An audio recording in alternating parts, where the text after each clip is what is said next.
Hello everyone. Today on my metals video, I'll be talking about what I purchased during the recent price dip in mid-March. I haven't been buying tons of metals recently because my personal ratio is probably higher than it's supposed to be, but I keep buying the stuff I want when I want. Ratio be damned. But generally, it's kind of keeping up with date runs of the kooks, the koalas, the pandas, that stuff. Um, and then if I see something I've wanted, I'll pick it up. But generally, I'm not continually stacking. I'm not looking for silver tube deals or anything like that. So seeing the dip after it got up to $18 an ounce, I actually at that time I was thinking, hey, it can go even higher, and I can sell some off. But we didn't get there because of everything that's happening globally. There was a large price dip, a sell-off, and so what we ended up with in mid-March was a $12.12 type of silver spot, and gold was down either at or below 1600, which isn't crazy low, but it's been holding, and I have been unable to purchase anything with a good frame of mind. I mean, I was only a couple of years ago. You were being able to get some gold at 1200 an ounce.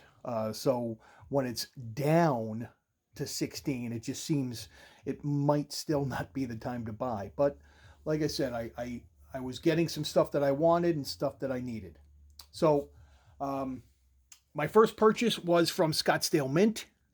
I had always wanted one of these 5-ounce buttons, these poured buttons, and I'm very happy that I got it. I have very little poured silver, and it doesn't matter that you touch it because any mark, any anything that adds to the character, I think, is a plus with something like this. So Scottsdale has good stuff. I just hadn't felt comfortable with the price, so I picked up the 5-ounce button. I also picked up the 2020 Congo Gorilla, the silverback.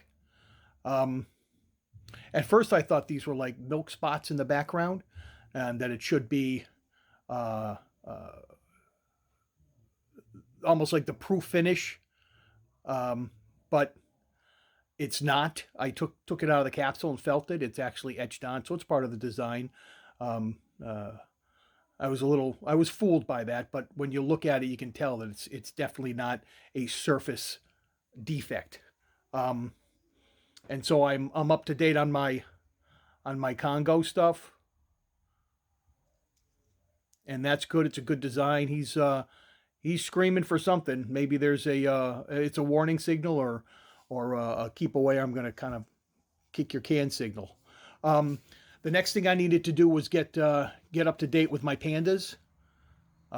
So from SD Bullion, I picked up two of the 2020 30 gram slash 1 ounce pandas.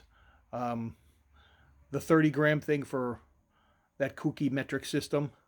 Um, it's always the same reverse with the Palace, and so I got two of the 2020 pandas, and I was happy with those.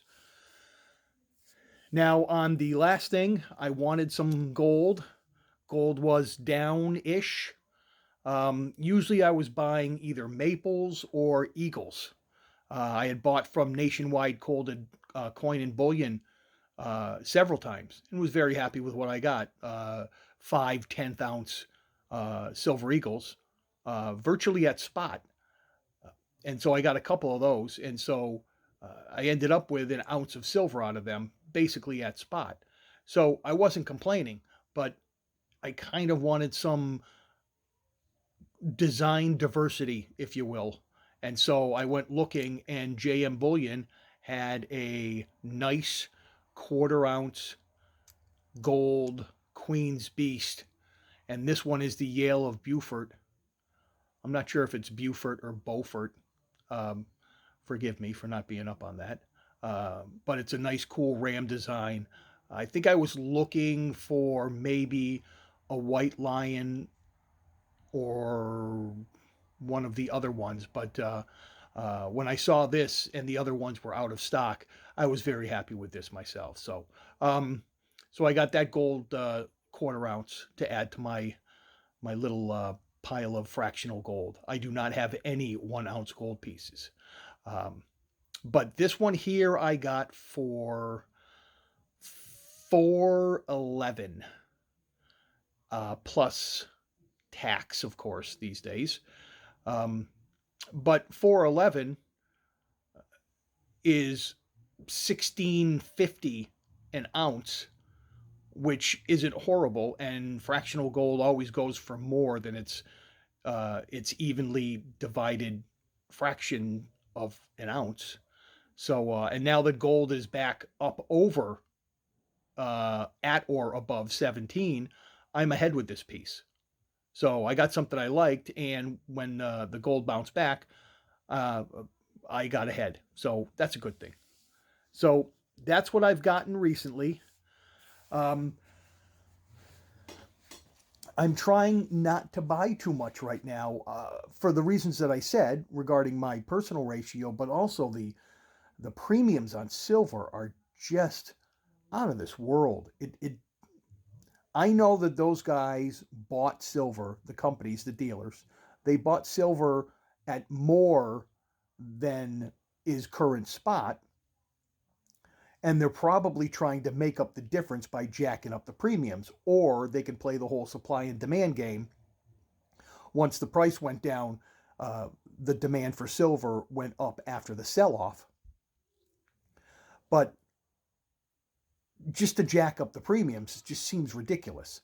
I'm surprised that there was such a demand for silver and gold uh, because of the premiums. But I'm sure they know what they're doing. Big business always has a reason. Um, and I know that currently you can sell back to. I think I saw on Provident you could sell back to them for $19 um, an ounce, which is, I mean, it's really good for the American Eagles. Uh, but I don't plan on selling anything until I can get maybe over 20, probably 22 or so. But so for what it is, I'll probably be just buying silver to kind of keep up to date on my date runs and if there's something specific that I'm looking for. So like I said, it's a small purchasing during the dip, but uh, some of it was what I want, some of it was what I need. Uh, and so that's what I got. Thanks for watching. And if I may do a quick plug, if you're not watching Silver Bean Counters channel, I think you should. Solid advice, no hype, no silver's going to dip or silver's going to soar or buy now, sell now, whatever. Just gives you what it's going for right now. Gives you some solid common sense advice and an easy to understand. No flashing hands. No, it's some of that stuff. People are just trying to not make a name for themselves, but their personality kind of overwhelms the information they're giving. So if you're looking for a channel to watch and you're not watching them, try Silver Bean Counter. So thanks for watching and have a good day.